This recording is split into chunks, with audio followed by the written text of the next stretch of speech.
Welcome to the China Desk Podcast, presented by the Federal Newswire, with your host, Steve Yates.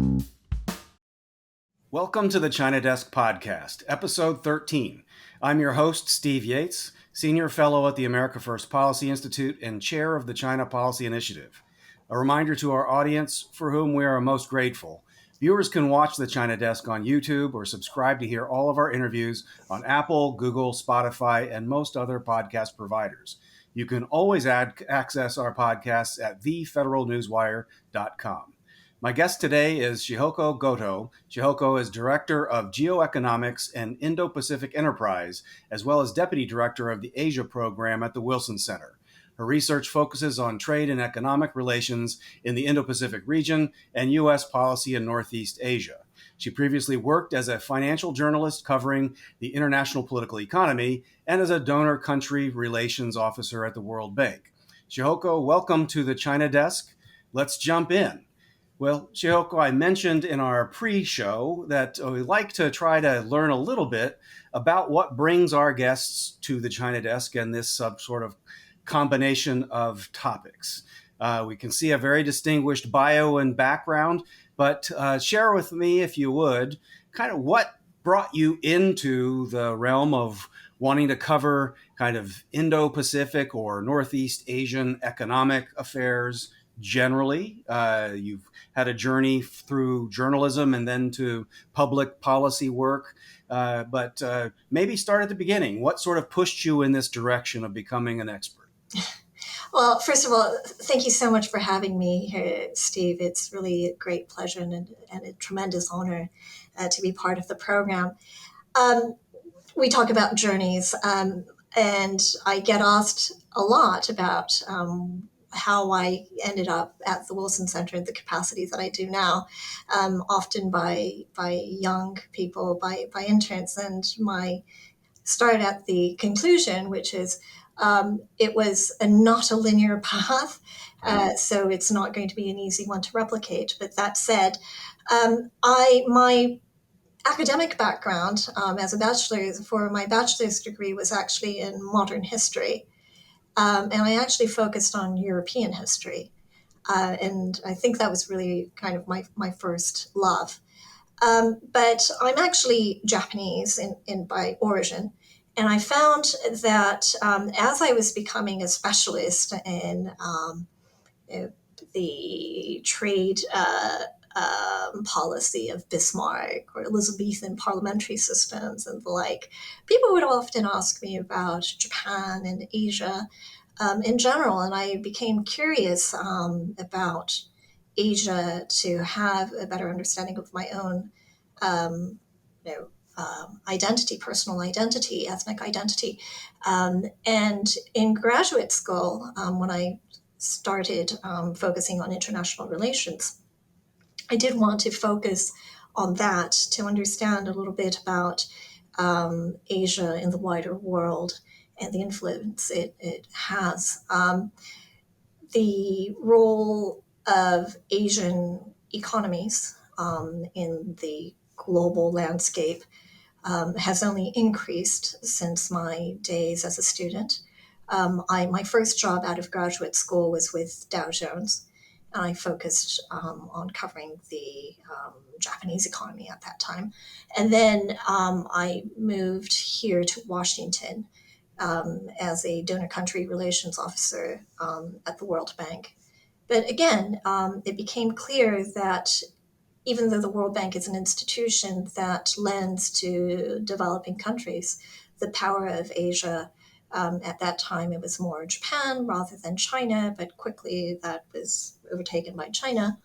The power of Asian countries in defining the international financial institutions became clear. I've been with the Wilson Center now for 10 years, and it has brought together both my interest in international relations with a focus on Asian economies, but also my love of writing, and also one of the things that I have really appreciated about journalism is meeting new people, being exposed to new ideas, and being able to kind of bring that all together and reach out to a broader audience. Well, I appreciate that. I really like the idea of someone dipping deeply into Europe and then having the gravitational pull of Asia kind of mug them by reality.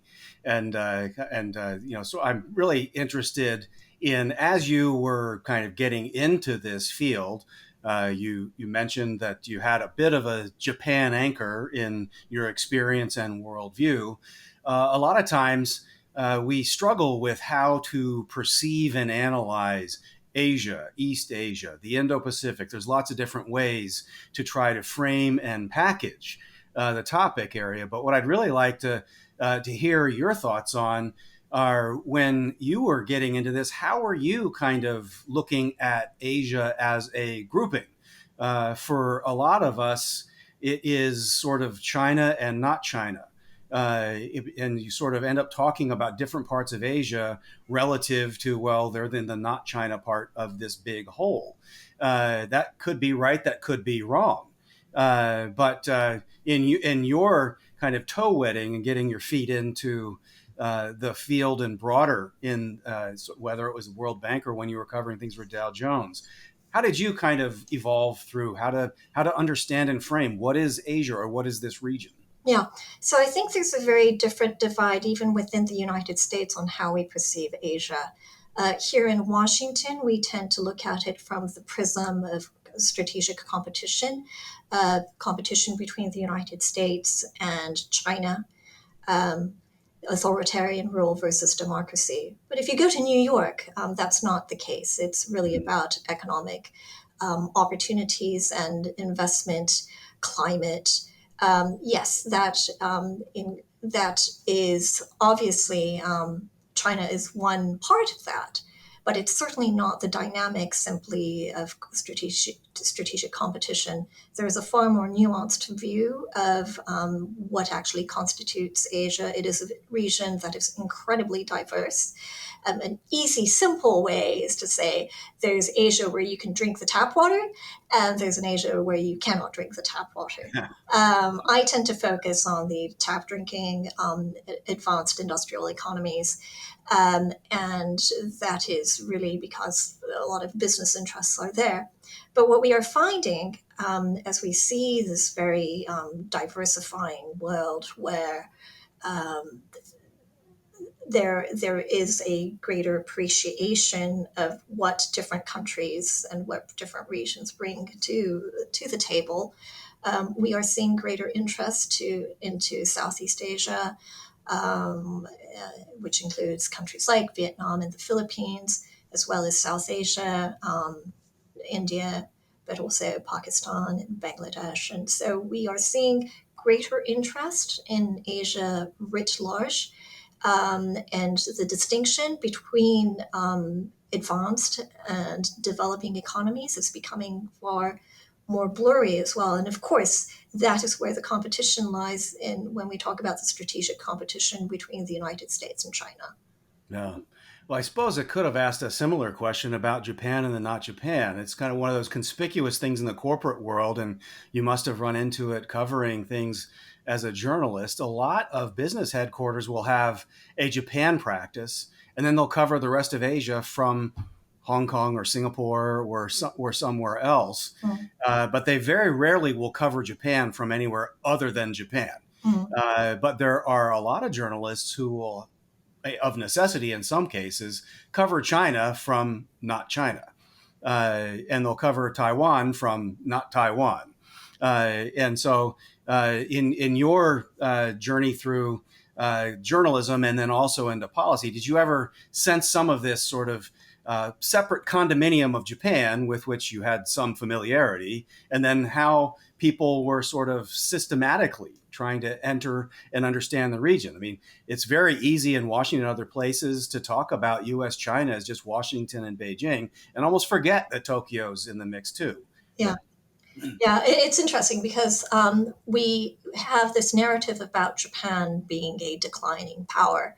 But for a declining power, it has remained the third largest global economy for quite some time. In terms of geography, I like to compare Japan to the UK.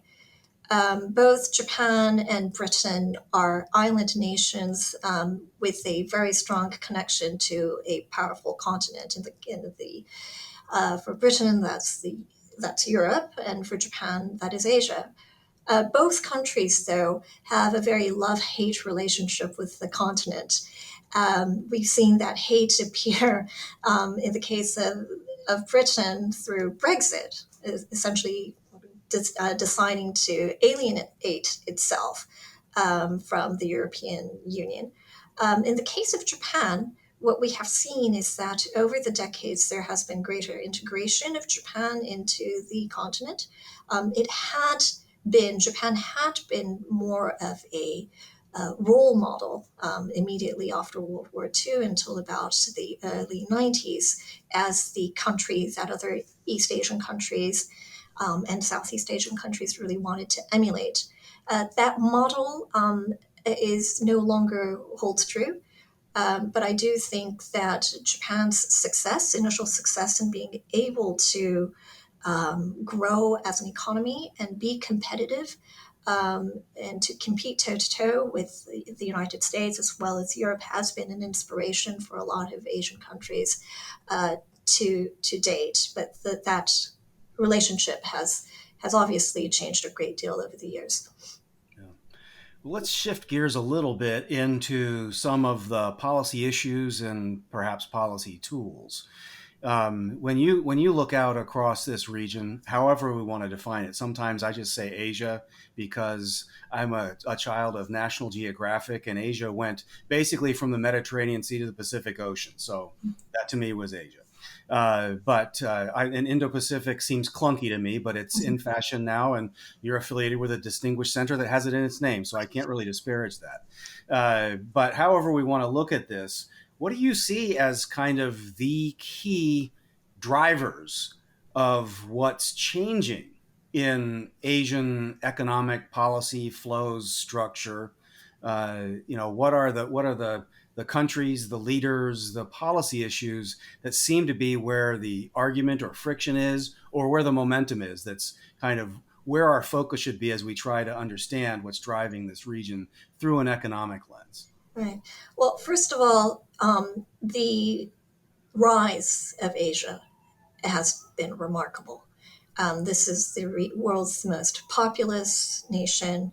It is the most dynamic.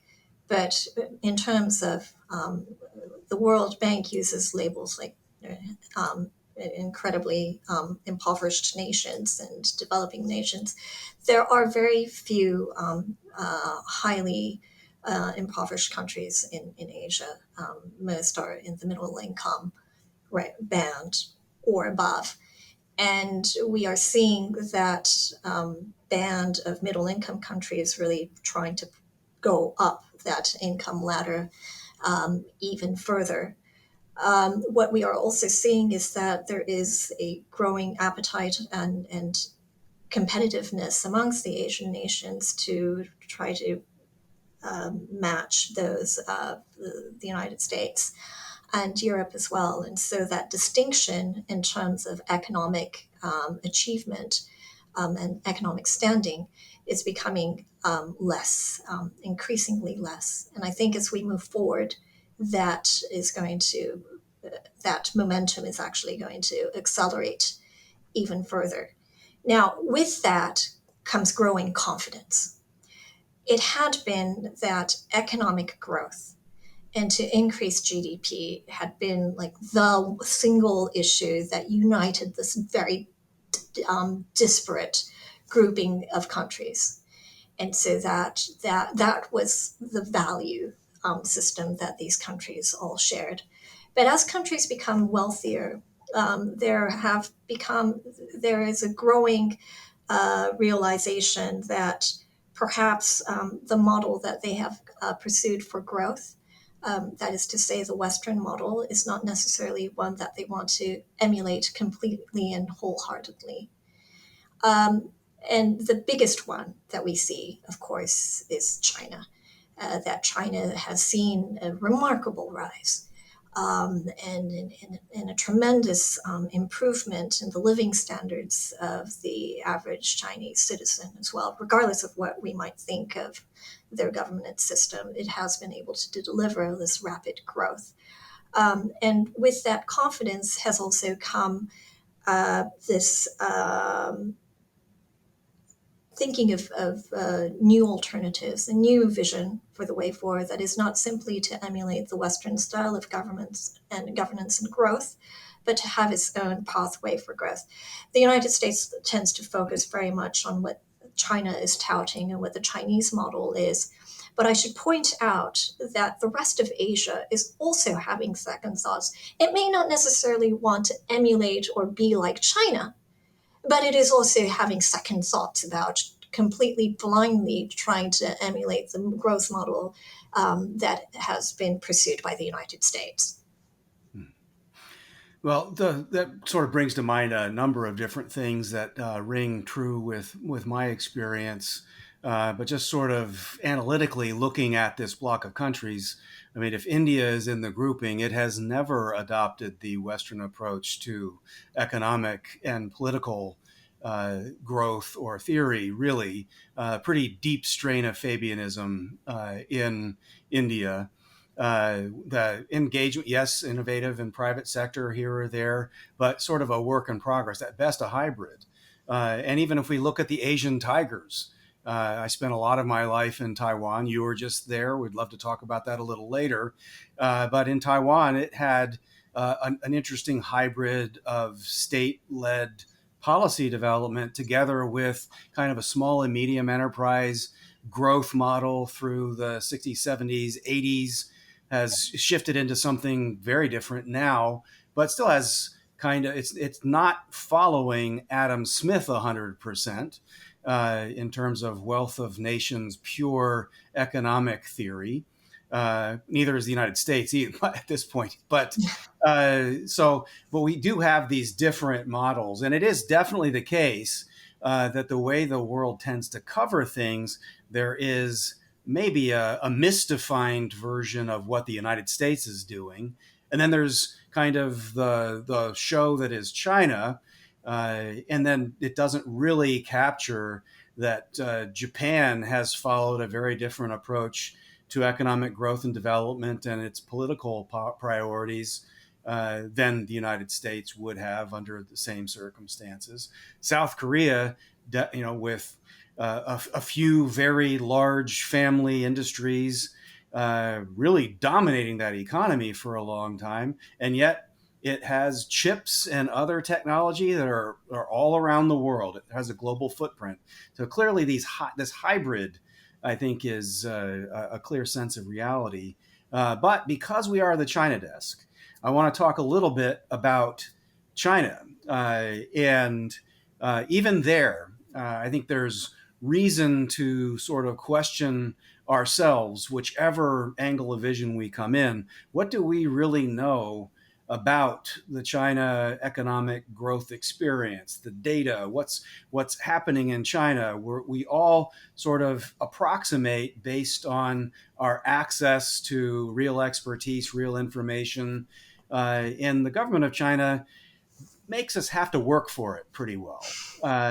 So as we look at the China experience, I mean, I might even argue that China didn't have this period of explosive growth. The Western world flooded China with access, opportunity, and capital, including the World Bank with a lot of loans. And that outside support is a huge percentage of what drove this growth and development. It wasn't an appeal to economic theory, and it wasn't something that was organically Chinese. But that's me. I would love to hear what your points of view were, given that you've kind of gone through this lens of media and World Bank and covering things from public policy. You might have some angles of vision or data points that are different from mine. But how do you digest what the internal Chinese experience or reality is on the economics? Yeah, I mean, each country has its own experience, and China's is certainly very unique insofar as it has had this from Cultural Revolution to the Xi Jinping China that we have today and everything in between. What we do know is that the common thread of communism has been interpreted in a very Chinese fashion, but it has led to a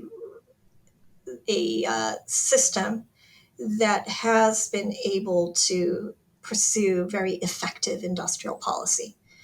And the China's entry into the WTO in 1990 certainly opened the floodgates for new investments from overseas. And there was a great deal of excitement about the opportunities that China would give to those investing countries.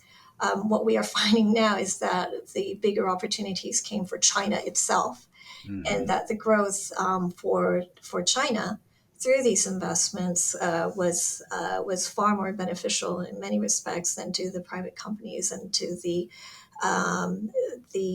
public funding that went into supporting China.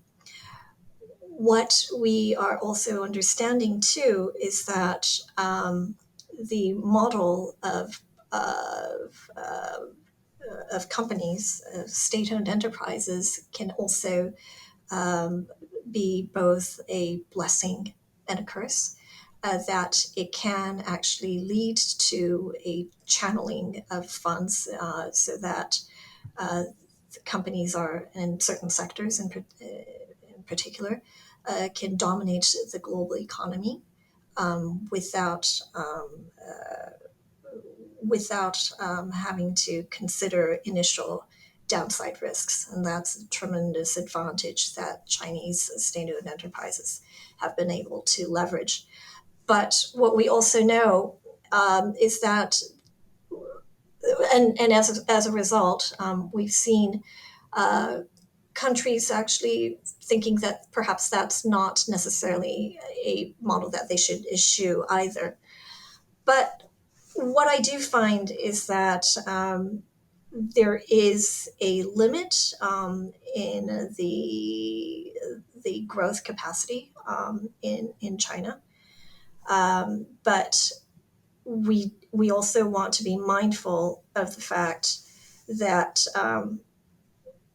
it's not just about China growing, it's also a reflection of growth or lack thereof in the other countries as well.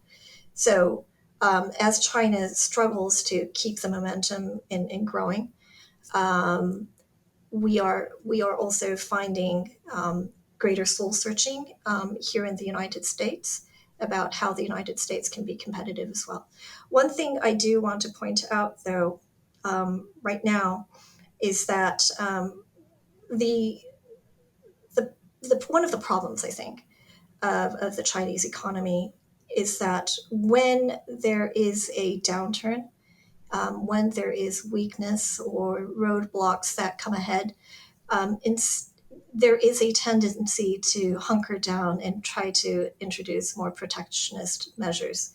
And so, for instance, today, as we find that the Chinese economy has slowed down for a number of reasons, not least because of the onset of COVID and the Chinese economy's shutdown to keep the contagion at bay.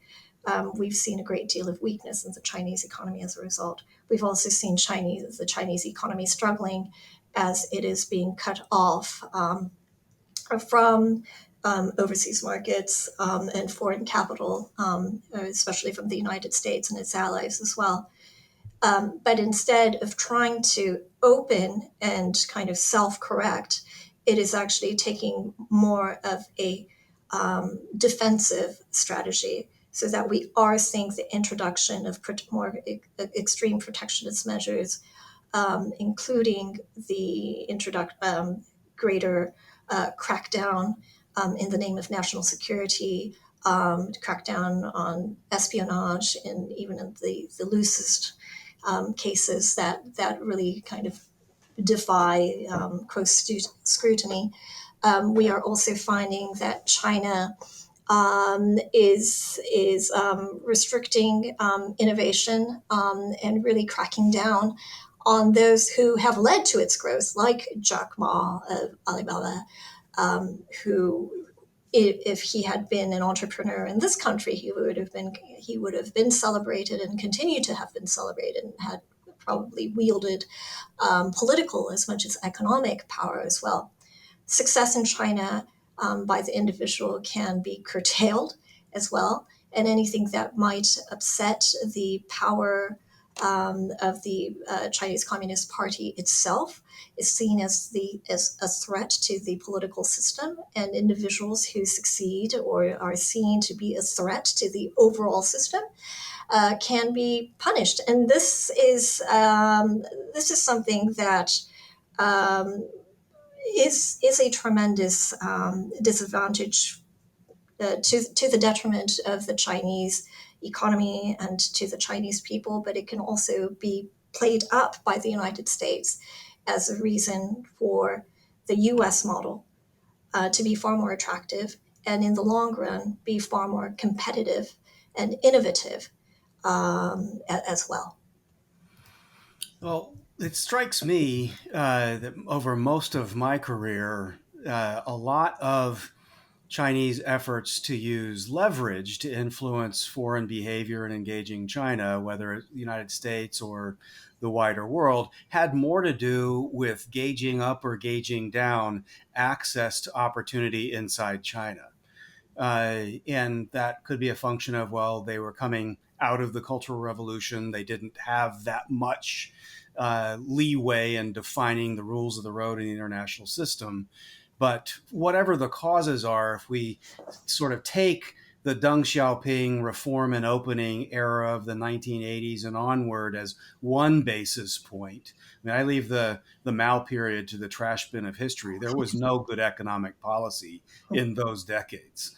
So you look at the Deng reform and opening period, it was more sunshine and smiles to the outside world, inviting people in. We're poor China. We're here to cooperate.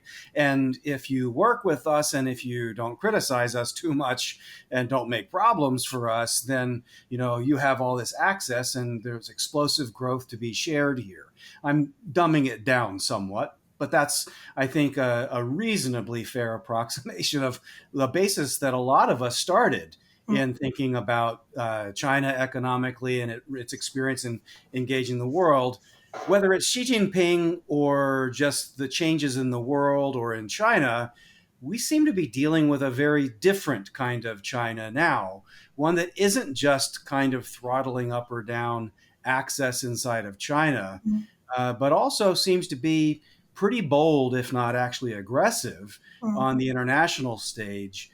But I'm not. That's the way I would see it. I don't want to put words in your mouth. Tell me if you see it evolving a little differently. But I would appreciate you talking a little bit about how you see what the tools are that today's Chinese government is using to try to shape how the world is engaging China. Yeah, so we see a very confident China, right? So we saw China overtake Japan as the world's second largest economy over a decade ago, and that momentum has only continued to increase. And the narrative in China now is to say that the United States is a declining power, and it's desperately clinging on to whatever influence it can, but the future lies with China. And that kind of confidence is making an appearance not just in China's economic policy, but also in its security policy and its political rhetoric and its relationships with its neighboring countries and indeed the world. In order to ensure, so we also know that in Asia, in the Indo-Pacific, China is an economic hegemon. It is the biggest economic power in the region. And it is not afraid to use that position. It makes it clear. It goes to public forums, tells other leaders, and the leader will say, we're China, we're big, you're a small country, like like we are not equals here. And that is made clear, and the Chinese government is not afraid of weaponizing that economic position. And so we see this position of economic coercion, in particular, manifesting itself increasingly on countries that I don't think China would have dared challenge a few years ago. Let alone a decade ago. So countries like Australia, when during COVID, when it challenges China about the origins of COVID, and and the Australian government is calling for an examination as to to what extent China may or may not have been responsible for the outbreak of the coronavirus. The Chinese start taking economic action, banning the imports of Australian wine and the like, and taking punitive action against Australia. China takes economic coercive action against South Korea even before the COVID, when the U.S. THAAD defense system was actually put onto South Korean territory. That was seen as a very provocative action by China, and so by the United States against China. And so what does China do? Instead of taking action against the United States, it takes punitive action, economic action against against Korea, which really hurt the Korean economy. A decade ago, when Japan decided to nationalize the Senkaku Diaoyutai Islands, China took action by banning the export of rare earths to Japan, even though China dominates in this sphere. So China has certainly not backed away from demonstrating and not just demonstrating, but actually utilizing and trying to strike fear in the minds of governments. And we see this in play.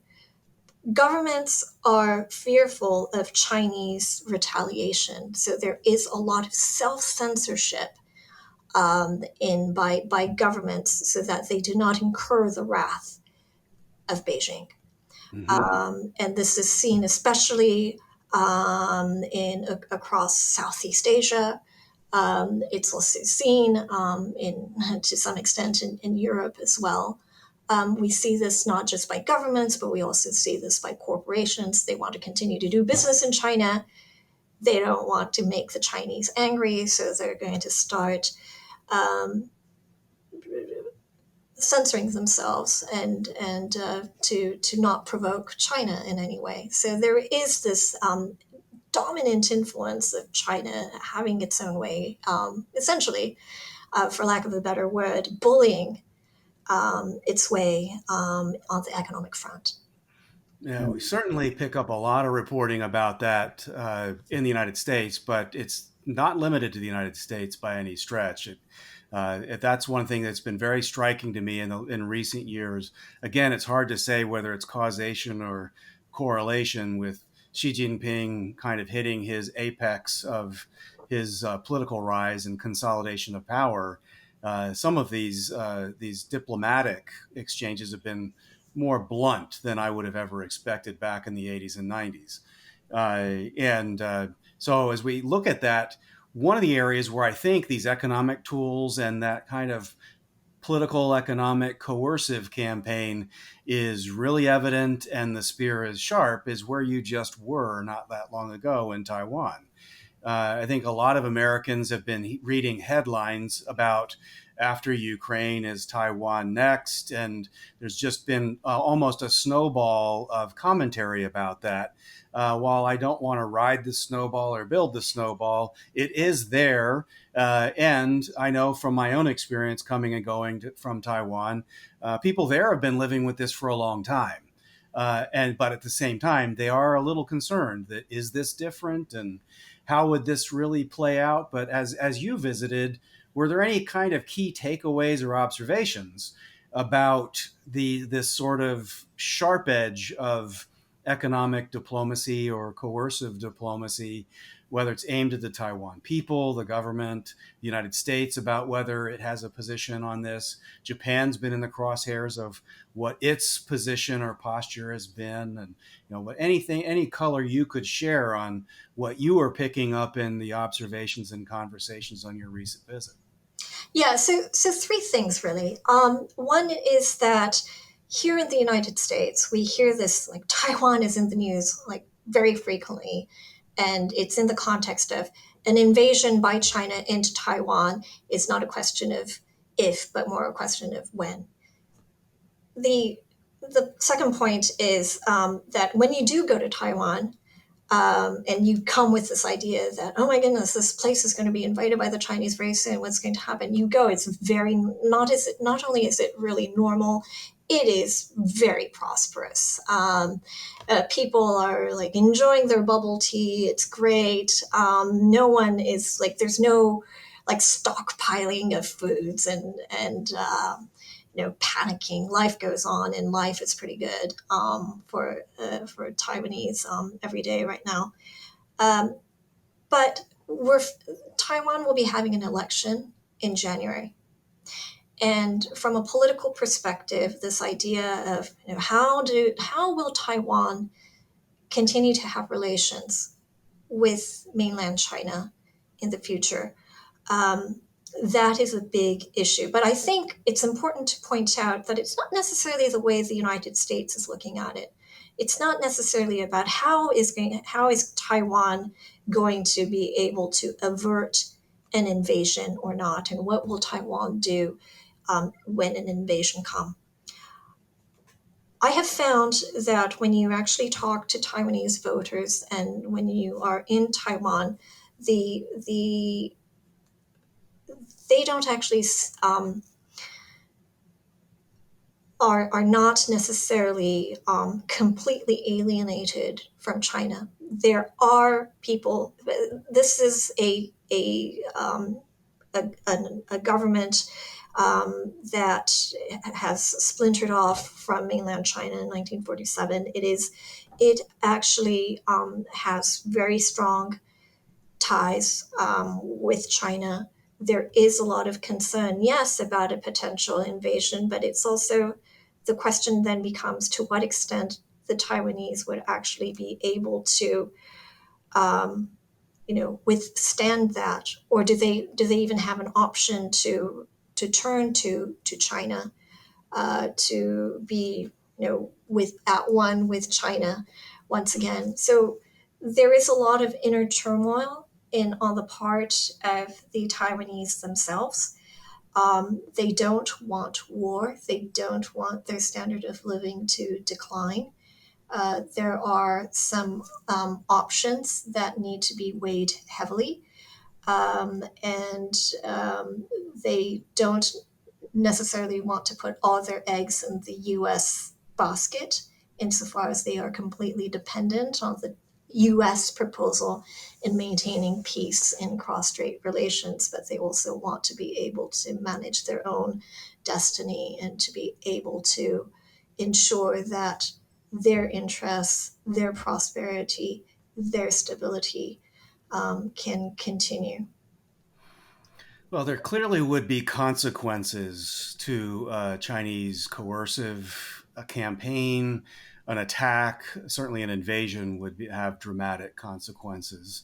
That got talked about a lot after Russia invaded Ukraine, and it sort of launched two things that I want to make sure that we cover before we hit our wrap. But one of them is really after the kitchen sink of sanctions was thrown in Moscow's direction, Beijing seemed to work pretty hastily on strategically decoupling from the United States before the strategic decoupling conversation in the United States was gaining its own steam.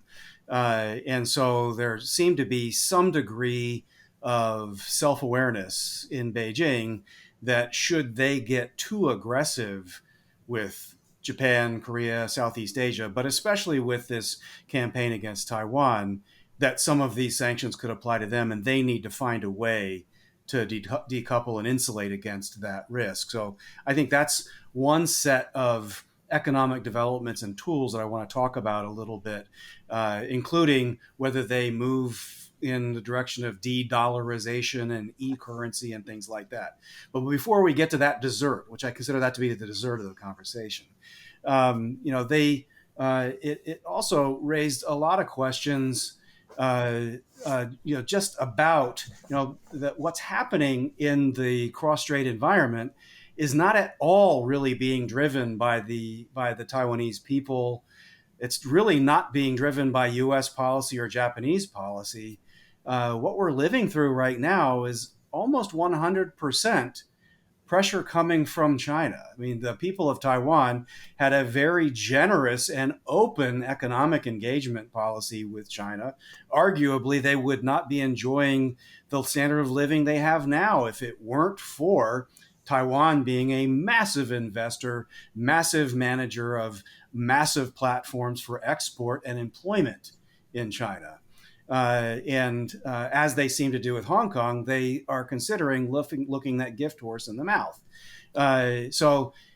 First, let's talk a little bit about how you see kind of the prospects and potential consequences for what Xi Jinping or China more broadly may have in store over coming months and the coming election cycle, perhaps. With regard to Taiwan and the basket of economic coercive policies or otherwise that we talked about generally. Yeah, well, China's war against Taiwan has already started. If we look at it from a political perspective, disinformation campaigns, the twisting of information to gnaw at the confidence of the Taiwanese public, it is there. And it's quite effective, and it's effective in particular in shaking some of the Taiwanese confidence in U.S. reliability that the United States would actually come to the defense of Taiwan should that become necessary.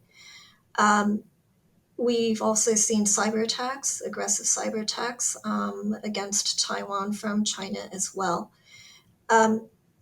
These are the realities that the Taiwanese people are going to be dealing with, and especially as the election heats up and comes into being in January. What we also know is that Xi Jinping has definitely not given up on Taiwan. Taiwan remains a core interest for China. And many analysts expect that Xi Jinping would not want to cede power without being able to deliver Taiwan. He set the stage to really kind of move in on Taiwan. Would he really want his successor to be able to take the credit and glory should that invasion actually come to fruition? And many would argue no. Like, there is a reason why he's amassed a lot of power, and he gets concerned about legacy. One of the biggest legacies would be to have this unification with Taiwan. And that puts Taiwan in a very, very vulnerable position. Whether or not here in the United States, some have said that China, the PLA, would be ready by 2027. Just because it's ready doesn't mean it will actually act upon it. But the fact remains that Taiwan remains incredibly vulnerable. It will become even more vulnerable. And currently there is U.S. bipartisan support in the defense of Taiwan. But the challenge, of course, is what that bipartisan support actually means in practice. Words aren't simply going to be enough, that there is going to be a lot required. And if we have learned anything from Ukraine's experience, is that even in an asymmetric war, it's not always easy to come to a quick resolution. And so the situation that Taiwan finds itself will only become even more difficult with time. Well, one hopes that free people that are experiencing a miracle of growth and democratization can go on unscathed. But I think the cautionary warnings about the trends that are blowing need to be heeded. As I teased a little bit, I want the dessert of the conversation to be something that I probably am least qualified to dive deep into, even though I allegedly am educated in international monetary theory. But there's talk of Beijing's objective of de-dollarization and moving toward e-currencies of sorts. As with anything that is real structural change in China, I would have my doubts about the speed or success of this moving, in this direction categorically. But there very easily could be things that I'm missing in this, and it's certainly talked and written about a lot. From what you've been researching, observing, and people you've been talking to, what should our audience make of the attempt at de-dollarization and the toying with e-currencies? What's kind of the reality? What's the purpose? And what should we expect in the near term? Yeah, so until very recently, even as the United States' position in many things have come into question, um, the United States being a leading financial power where the rules of international finance were made, and the dollar being the global currency, have been essentially like unshaken truths, facts. That is being increasingly challenged, and certainly China is looking to challenge the United States in its dominant role as the economic financial leader. We've also seen, with going back to the Ukraine experience, um, the sanctions against Russia have been partially circumvented because the Chinese have been able to step up and provide not only financing but also a alternative financing mechanism and an alternative banking, and access to capital as well. And so one motivating factor for less dependence on the dollar would be, should China continue to face itself under greater scrutiny from the Western powers, and if it were to be subjugated to sanctions, that it has an alternative financial pathway so that it can circumvent those sanctions as well. So this trend will only increase and definitely not decrease. There's no moving back from this, I don't think. On the issue of central bank digital currency and the use of the yuan, um, digital currency, yes, the Chinese government has really embraced the idea of having greater it leads to greater financial efficiency, and it also, but at the same time, it allows the Chinese government to have greater control, and potentially abuse the way that people are spending money, and earning money and that would, a central bank currency would actually allow them to manipulate and weaponize the facts that they have greater information about people's spending patterns. When it comes to the lending in the international financial markets, we hear a great deal about China financing projects overseas. If countries that are borrowing from China and they're borrowing in yuan and they need to pay back in yuan, then that gives greater influence and use of the yuan. But I think one of the bigger goals that China would also want is for the yuan to be a principal reserve currency in the international financial institutions as well. So there is a bigger goal here on the part of China, and the end goal is for the Chinese government to wield greater influence on the global economy at large. Well, we're able to cover a lot of ground in the conversation, and yet there's tons of things I'd like to keep asking about. But Shihoko, I wonder if you might share with our audience if they want to track your research or any of your pronouncements on policy, think whether you are testifying before Congress or other kinds of fun stuff.